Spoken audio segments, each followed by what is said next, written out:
Hay personas que haciendo lo bueno o haciendo lo malo se sienten igualitos. Personas haciendo lo malo se sienten motivados, excitados, se sienten súper bien haciendo lo malo. Como si estuviera haciendo lo bueno. ¿Cuál es lo que hace la diferencia? ¿Qué es lo que hace la diferencia? La diferencia lo hace si la persona recibe consecuencias de su mal accionar.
En tu misma trampa. Y bueno, sean todos bienvenidos a no solo los que están aquí en esta sede, sino a todos los que se conectan en nuestras otras sedes y también quienes nos ven a través de nuestro canal en la web. De verdad que para mí es un gozo poder compartir con ustedes. Para mí es un tiempo de refrigerio también aquí, poder preparar alguna enseñanza para cada uno de ustedes. Y hoy, de verdad, en esta tercera entrega de En tu misma trampa, me ha hecho reflexionar. Esta semana he estado revisando las 2 primeras entregas que hizo nuestro pastor Álvaro y poder resumir lo que puede quedar en mí de esas 2 primeras entregas es: no podemos jugar a ser cristianos. Realmente no podemos estar jugando. Otra de las cosas que vienen a mi vida es que si tú pretendes estar haciéndole una trampa a Dios, en realidad quiero que sepas que te le estás haciendo a ti misma. Pero lo que más impactó mi vida y mi corazón es que cada vez que podemos caer en una de esas trampas, algo muere en nosotros, algo va deteriorándose por haber caído en una de esas 2 trampas. Yo no sé qué puede morir en ti, esa sintonía maravillosa de escuchar en lo profundo de tu corazón la voz de Dios, ese gozo que es poder estar en la presencia del Señor. Yo puedo decir, Señor, que tú hables a nuestros corazones cuando hemos permitido que caiga algo en nosotros y por sobre todo que la consecuencia sea que muera y que tenga que verse afectada nuestra relación contigo. Y en la primera entrega, para los que no nos acompañaron, podemos entonces ver que vivir una vida doble, presumir de la fe, aparentar piedad, extenderse una trampa. Y cuando recordaba eso, vino a mi mente hace muchos años atrás, donde en la iglesia donde asistíamos había una pareja que yo admiraba. Admiraba mucho porque ellos todo el tiempo estaban tomados de la mano, se sentaban a escuchar la predicación y yo los veía tan románticos. ¿Y por qué los admiraba? Porque yo sé que yo estoy trabajando en el ser cariñosa con mis seres queridos. A veces soy muy servicial, pero muy poco cariñosa. Y yo admiraba a esa pareja en ese tiempo. Y entonces, un día al final del servicio, uno de sus hijos nos pide el favor de que le acompañemos a su casa. ¿Por qué? Porque esta pareja había entrado en agresión física. Se habían agredido. Yo no lo podía entender. Yo decía, oh no, ¿qué pasó aquí? Esta es la pareja a la cual yo admiro, por lo cual son tan tiernos. Pero en casa, lamentablemente, no estaban haciendo lo mismo. Y no era la primera vez que habían caído en agresión. Y ahí era donde yo decía, wow, aparentamos a veces piedad. En las relaciones casuales estamos aparentando algo cuando en nuestra vida real es otra cosa. Y eso es tendernos una trampa. Y la semana pasada estuvimos viendo la otra trampa y es pretender honrar al Señor y al mismo tiempo herir a otros movidos por nuestro egoísmo. Y allí no les voy a dar un ejemplo de otros, lamentablemente voy a darles un ejemplo muy personal. Al comienzo de mi vida ministerial, tenía bajo mi responsabilidad el voluntariado que trabaja con los niños. Y en aquel entonces yo quería que todo se hiciera bien. Por el hecho de ser niños, tenemos que ser excelentes y tenemos entonces que dar lo mejor de nosotros. Y demandaba mucho en ese voluntariado y hasta llegué a herir profundamente y ver llorar personas del voluntariado. Se los digo con vergüenza, créanlo. Pero yo caí en esa trampa. Y usted me dirá, ¿qué tiene que ver el egoísmo allí? En lo profundo de mi ser, revisando mi corazón, no era tanto hacer las cosas que le agradaban al Señor para los niños, sino era el temor a ser yo mal vista si alguien bajo mi responsabilidad no hacía las cosas lo bien que yo creía que tenían que hacerlo. Entonces mi intención es de exigir a otros, hiriéndolos de paso, era una motivación muy egoísta, era para yo ser vista como que, qué buena, dirige ella la parte del voluntariado de niños. Y herí, y duele reconocerlo, pero eso pasó lamentablemente en mi vida. Y hoy que me toca dar la tercera entrega, créanlo, cuando el pastor me avisó para hacerlo, yo fui un poco movida, porque la temática que estamos haciendo no es tan fácil de expresarla, y menos sobre todo el tema de hoy, la trampa que hoy vamos a estar dando, porque tiene que ver con confrontación. Yo realmente no quiero ser vista como esa mujer que da un mensaje fuerte y que no. Hay hermanos que me dicen, pastora, dele duro, dele duro. Esa no es la intención en realidad que yo tengo, ni ninguno de los que se coloca en este púlpito a enseñar. Nuestra intención es que las personas puedan crecer, que las personas lleguen al arrepentimiento de una vida que está a espaldas de Dios o que pudiera estar violentando algún principio, porque queremos que tengan una vida plena y en abundancia. Esa es la intención por la cual nosotros aquí enseñamos. Y la temática de hoy la vamos a desarrollar en el mismo contexto de la iglesia de la semana pasada, o sea, Corintio. Ustedes saben que en ese contexto esa iglesia tenía sus problemitas de división, inclusive había problemas de demandas legales entre los miembros de la iglesia, imagínese usted. Había problemas en cuanto a pecado sexual. O sea, era una iglesia que, digamos, estaba en algunos problemas, a pesar de ser una de las iglesias más grandes que Pablo pudo plantar. Pablo, en el tiempo que estuvo plantando esa iglesia, duró aproximadamente, de acuerdo a los estudiosos, 1 año y medio, colocando los cimientos, levantando liderazgo, para poder él continuar haciendo su obra de evangelización y de plantación de iglesias. Y luego de esos 1 año y medio, pasaron unos cuantos tiempos.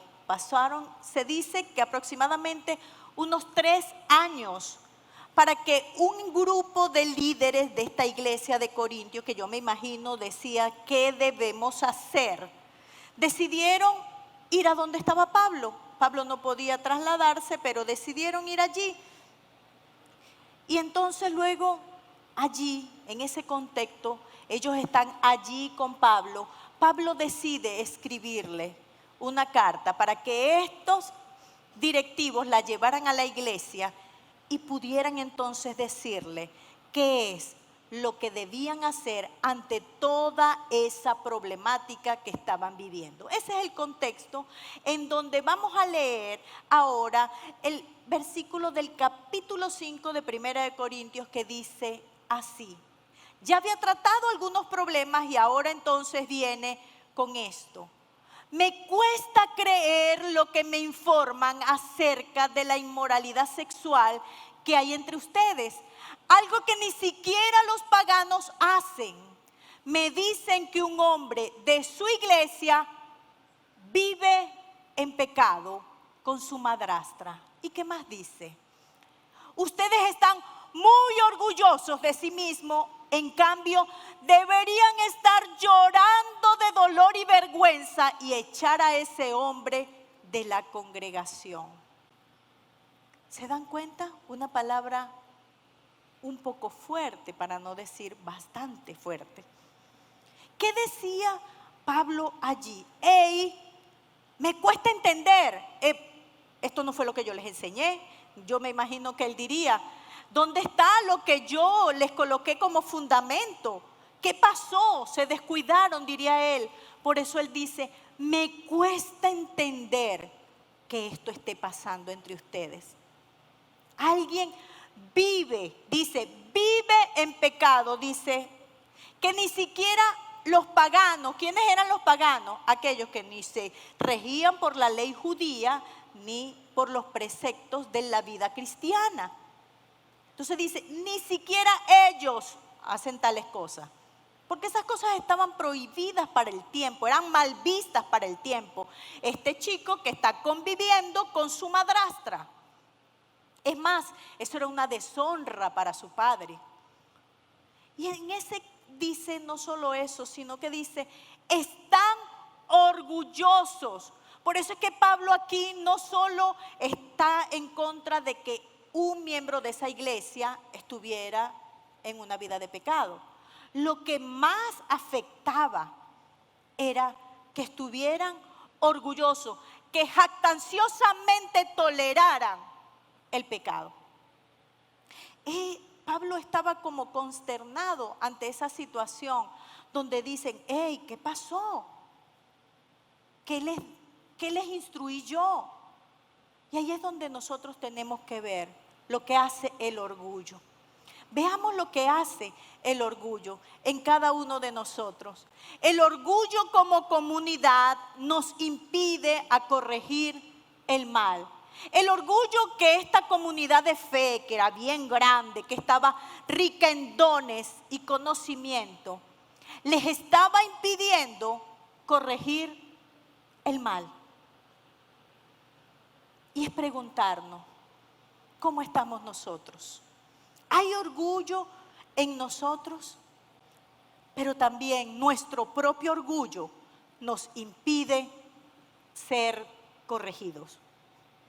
¿Hasta qué punto tú, de una manera, cuando pudieras ser con un llamado de atención de alguien, tú puedes decir, ¿y quién es ese que me está llamando a mí la atención?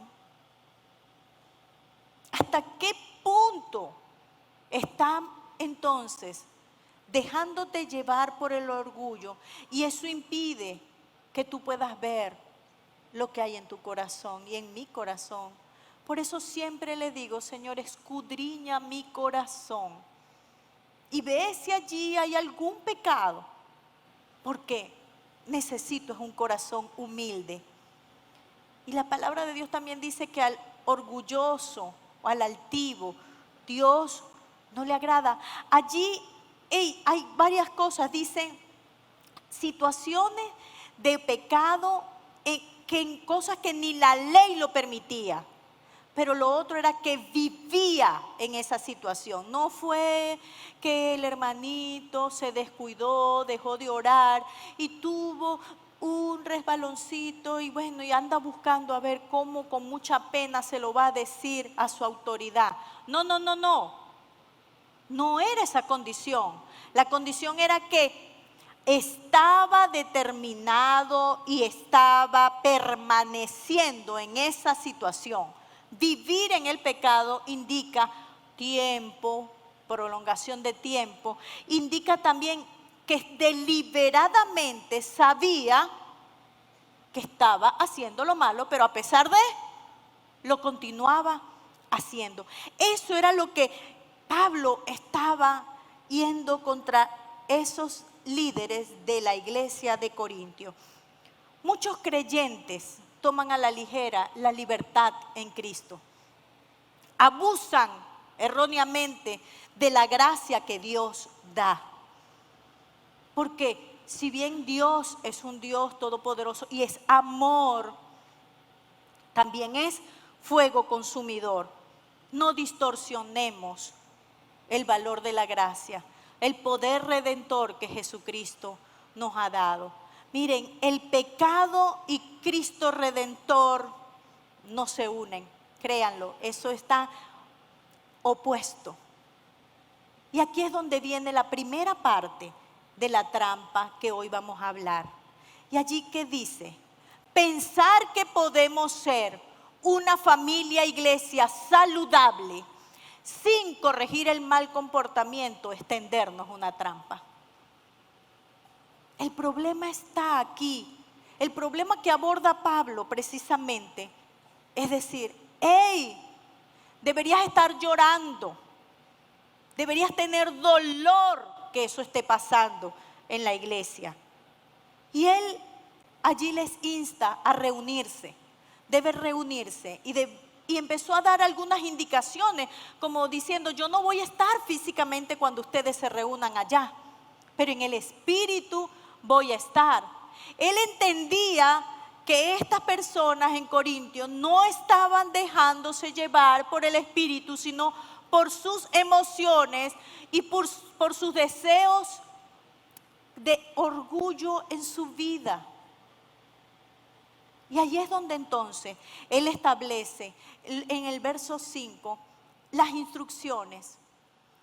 Entonces deben expulsar a ese hombre y entregárselo a Satanás, para que su naturaleza pecaminosa sea destruida y él mismo sea salvo el día en que el Señor vuelva. Y el verso 6 vuelve a repetir, es terrible que se jacten sobre dicho asunto. El texto bíblico o el verso bíblico anterior dice, entrégalo a Satanás. Wow, eso a uno menos mal ustedes están allí sentados, ¿verdad? Pero es sumamente fuerte, pero no es que va a ser entregado a Satanás para que se pudra allí y se muera. No, no, no, no. A ver si después su cuerpo se salva, dice allí, ¿verdad que sí? O sea, la intención de Pablo no es expulsarlo y a ver qué le pasa. La expulsión tiene un fin, arrepentimiento para poder ser restaurado. Eso en realidad era lo que anhelaba Pablo. No es que vamos a condenar a aquel que falla. Porque he aprendido algo, que cuando un dedo señala a otro, 3 me señalan a mí. Yo tengo que aprender a tener de ese amor del Señor. Y he aprendido realmente, algunas personas se rehúsan a arrepentirse. Lamentablemente su corazón se puede endurecer, pero el no corregir a esas personas hace que las consecuencias no solo las lleve esa persona, sino que otros también sean alcanzados. ¿Por qué? Porque no ven las consecuencias. Y la diferencia, ¿qué lo hace? Hay personas que haciendo lo bueno o haciendo lo malo se sienten igualitos. Personas haciendo lo malo se sienten motivados, excitados, se sienten súper bien haciendo lo malo. Como si estuviera haciendo lo bueno. ¿Cuál es lo que hace la diferencia? ¿Qué es lo que hace la diferencia? La diferencia lo hace si la persona recibe consecuencias de su mal accionar. Si la persona lleva consecuencias, entonces pudiera tener ese incentivo de decir, hey, estoy perdiendo algunas cosas que no quería perder. Y en este caminar en la fe, nuestro pastor Álvaro nos enseñó a mi esposo y a mí lo que es precisamente confrontar y no dejar pasar situaciones de pecado. Hace unos cuantos años atrás, vamos a llamar a este líder Felipe. Felipe era una persona de confianza de la pastoral. Felipe era un líder en la iglesia que ayudaba a otros, pero que lamentablemente cayó en una situación de adulterio. El problema estaba allí. Cayó en una situación de adulterio a pesar de tener un lugar de liderazgo en la iglesia. Y recuerdo cuando el pastor Álvaro nos pidió prestada la casa para hacer una reunión con este líder. Y bueno, yo recuerdo, yo arreglo el recibo para recibir a la pareja y a nuestros pastores. Y estamos allí y yo creo que esa ha sido la reunión más corta que en mi vida yo he tenido para estar con algún equipo de servicio en el Señor. Recuerdo que el pastor se sentó frente a la pareja y le dijo, yo vengo hoy a leerte esto, y abrió la palabra del Señor donde decía, yo lo que vengo es a entregarte a Satanás. Ustedes se pueden imaginar cómo me sentí yo. Yo me quedé muda. Yo quería que el piso se abriera, que yo entrara allí y me desapareciera. Yo no encontraba, inclusive en mi interior, yo dije, el pastor como que se pasó. Realmente. Yo decía, ay Dios mío, es para tanto. Y bueno, este líder Felipe dijo, no hizo nada y salió. Lamentablemente ese matrimonio tuvo que pasar por el divorcio. Él siguió su vida apartado del Señor. Ella se mantuvo en la fe y pasaron los años. Los años de ser entregado a Satanás, de disciplina, porque ese es un tiempo de disciplina. Aquel que dirige el mal, solo que es una disciplina muy dura por quien la dirige sobre él. Pasaron los años de disciplina y hoy en día esa pareja tuvo nuevamente que tener que casarse. Él vino arrepentido, pasó mucho tiempo de restauración, dio reales frutos de arrepentimiento. Y hoy en día sirven en la iglesia donde Dios los llevó a servir. ¿Se dan cuenta? Lo que yo en aquel entonces no entendía, ya hoy en día digo, gracias Dios, porque fue restaurado. Y cuando en algún momento lo hemos podido ver, ¿ustedes creen que yo recuerdo esa reunión en casa? Yo cada vez que los veo digo, este es un milagro de restauración que Dios hizo. Lo que muchos pensaban que no iba a poder ser. Pero les digo, ha seguido el caminar en esta familia de fe. Y hubiese querido decirles, esa fue la única vez que hemos hecho esto. Y les puedo decir que no es la única. Nos tocó con otro caso. Vamos a llamar a este otro caballero, vamos a llamarle Honorio. Honorio asistía a la iglesia a punto de ser promovido a un liderazgo y cuidar de otros. Y en ese momento, un miembro de uno de los grupos de cuidado se nos acerca y nos dice, estoy atendiendo a una mujer que dice ser pareja de un hombre que va a ser promovido aquí al liderazgo. ¿Ustedes se imaginan recibir esa información? Yo les digo, eso es algo que yo pudiera decir, pudieran estar calumniando, pudiera ser una mentira. Y tuve que hacer casi que de 6 CPC, pues, en ese momento. Llamar a la empresa que él tenía, porque me decían que quien atendía era familia de esta otra pareja que él supuestamente tenía. Y bueno, y yo recuerdo que yo, para que no vieran y si se quedaba grabado mi teléfono, me fui a un centro de comunicaciones. O sea, fue algo así que yo iba, créanlo, temblando, porque decir algo de un hermano en la iglesia sin tener pruebas no es fácil. Confrontar sin pruebas no lo voy a hacer, porque tiene que ser algo que fuera verídico. Y entonces, ay, ¿con quién tuve el gusto de hablar y verificar que ese era el nombre? Por eso es que le digo que estuve de 6 CPC. Y resulta que todo coincidió. Luego de tener pruebas, confrontar a este hermano y este hermano reconocerlo. Fue muy duro para mí, para la esposa aún mayor que estaba inocente de toda esta situación, y decir, ¿qué vas a hacer? Porque hay otra persona que está diciendo que está relacionada contigo. Y allí entonces este hombre, un poco quebrantado, dijo, yo debo decidir por mi familia, por mi esposa. Pero tuve yo que leerle nuevamente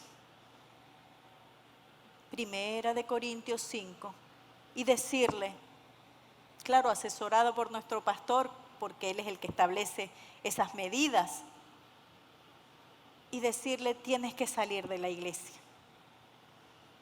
Tienes que salir de la iglesia, llevar consecuencias. No era necesario apartarse de la gente con la que había por años estado.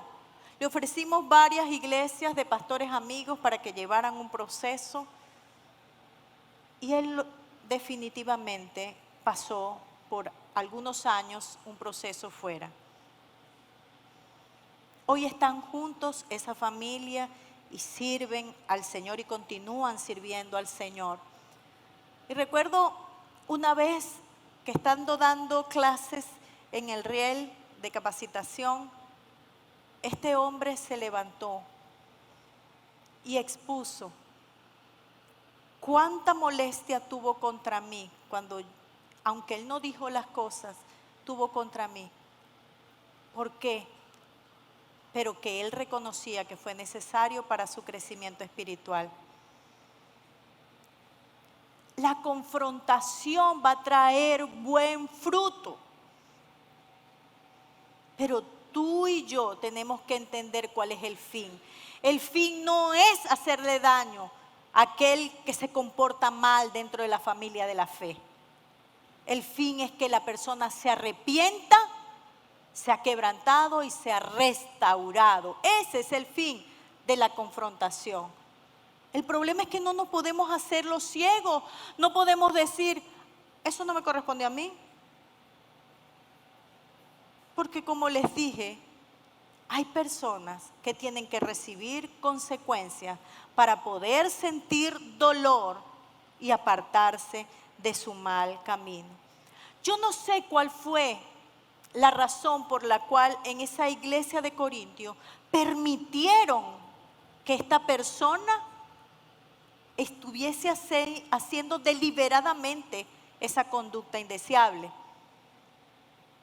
Pudo haber sido porque era una persona prominente, tenía mucho poder en ese momento y si era confrontado, la iglesia iba a ser afectada. O de repente era una persona con tanto conocimiento y con tantos dones que alguna gente se pondría triste que ya no lo tuviéramos allí. O probablemente estaban tan entretenidos en sus problemas, en sus riñas, en sus divisiones, que ni se dieron cuenta, pasaron por alto esta situación. O por miedo a decir, no, y después me van a caer encima a mí, y si yo hablo, entonces me van a agarrar ideas, y tantas cosas. O por falta de conocimiento, de no saber cómo decir las cosas. Pero alguna razón hubo para no confrontar el pecado. Y vamos a continuar entonces viendo qué pasaba en ese acontecer. En el verso 9 dice, cuando les escribí anteriormente, parece ser que Pablo escribió una carta que no llegó, que se extravió.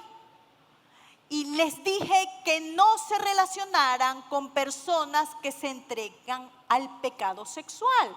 ¿Y qué continúa diciendo?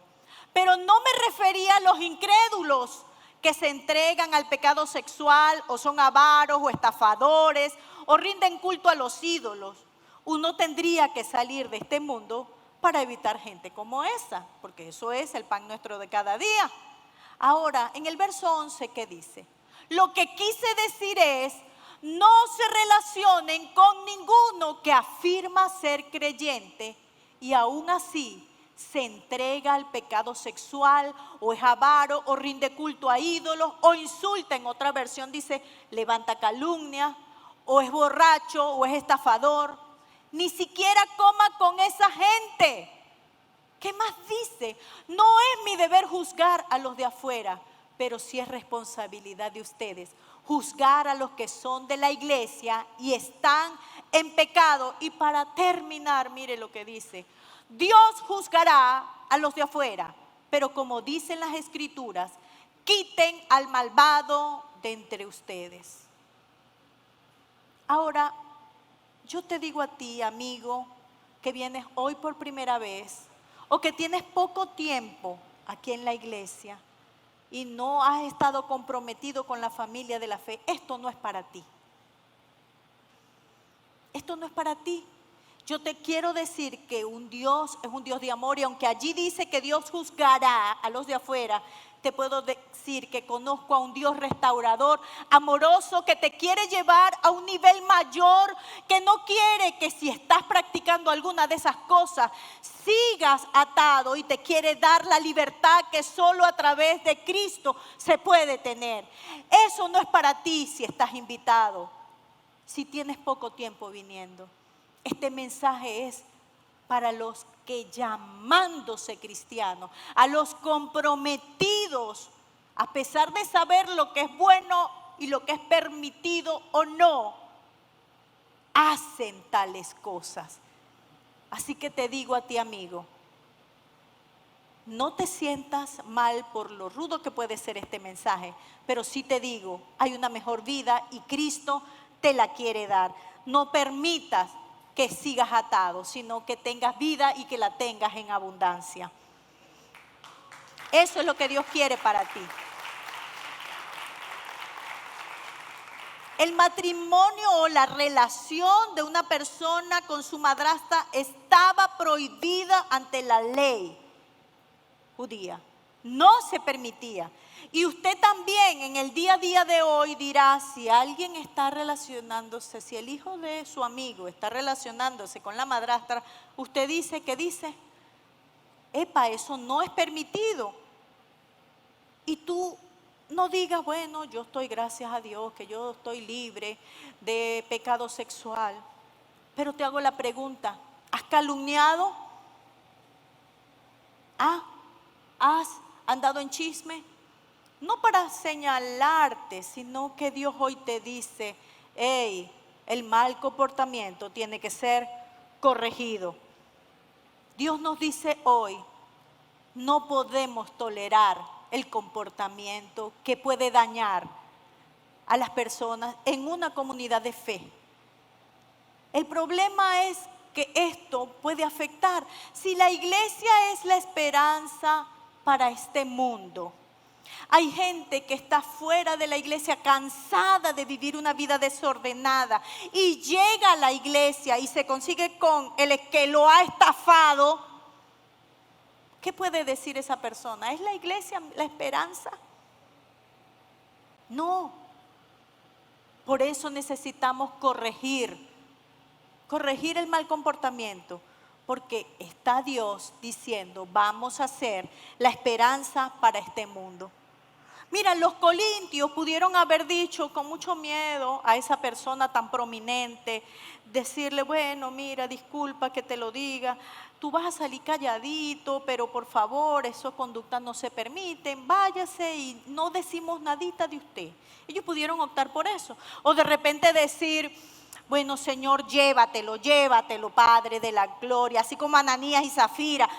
Yo no sé qué pude, pero que no estuvieran jactanciosos y no confrontar ese pecado.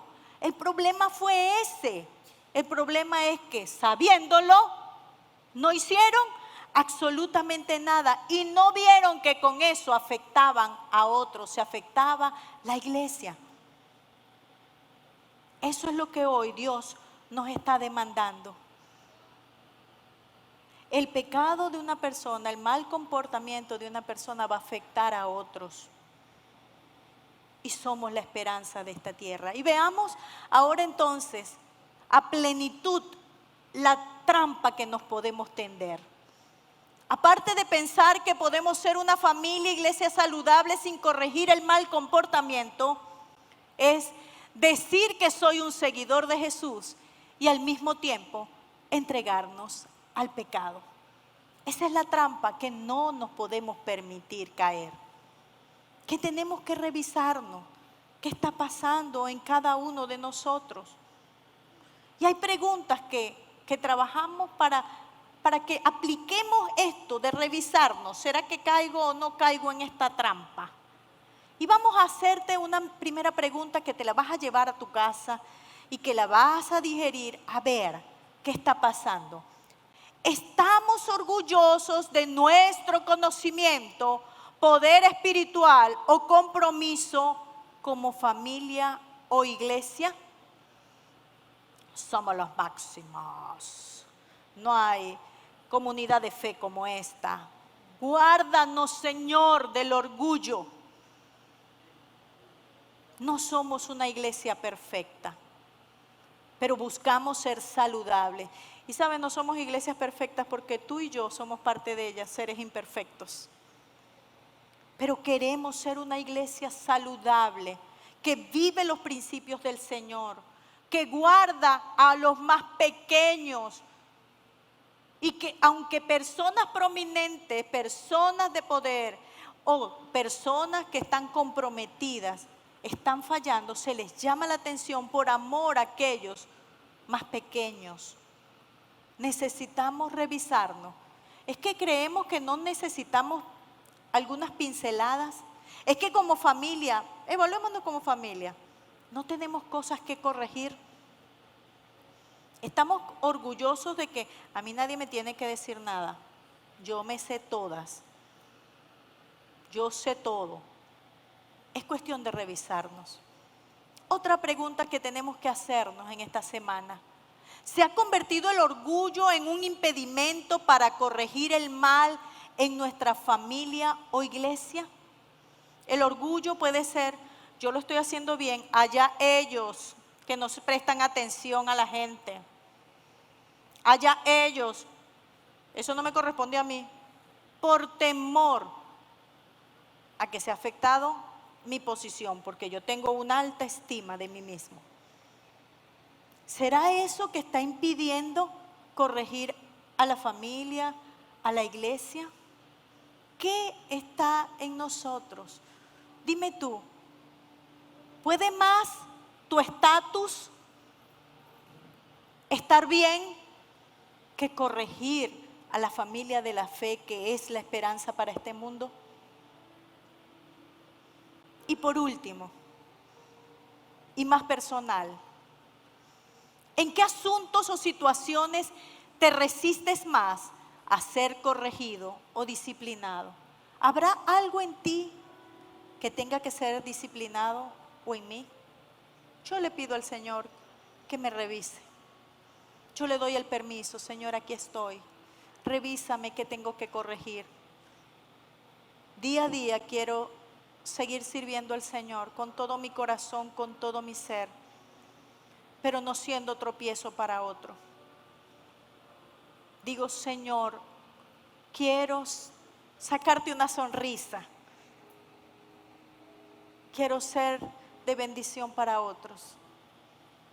Yo te pido que te pongas de pie y le digamos al Señor, Señor, quita todo orgullo. Quita todo miedo también, porque el miedo está detrás el perder algún estatus. Como decía esa canción, Señor, en esta hora te decimos, límpianos. Sí, Señor, quiero volver a ese primer amor, Señor, en esta hora te decimos. Revisa, Padre, revisa todo orgullo en nuestras vidas. Revisa toda conducta que me aleja de ti, Señor, en esta hora. Señor, tú eres un Dios de amor y de misericordia que quiere restaurar nuestras vidas, y por eso en esta hora te decimos, tienes el permiso, Señor. Tienes tú el permiso, oh papá. Queremos ser la esperanza para este mundo. Queremos ser lo que tú quieres que seamos. Queremos cumplir, Señor, y andar en tu obra de amor y de redención para el mundo. Queremos hacerlo bien, Señor. Ten piedad y misericordia de nosotros. Líbranos de todo mal, Señor. Sé tú en lo profundo y saca aquello que puede estar haciendo daño en esta comunidad de fe. Pero también abre, Señor, nuestro corazón y trabaja en lo profundo. Gracias, mi Dios, por tu amor, porque tú quieres, Señor, es que se salve tu pueblo, Señor. Tú quieres restaurar y llevar al arrepentimiento a todo aquel que ha andado mal. Por eso te doy gracias, por tu infinito amor, Señor, te doy gracias. Y te pido, ten piedad, Señor, y misericordia de nuestras vidas. En el nombre de Jesús. Amén.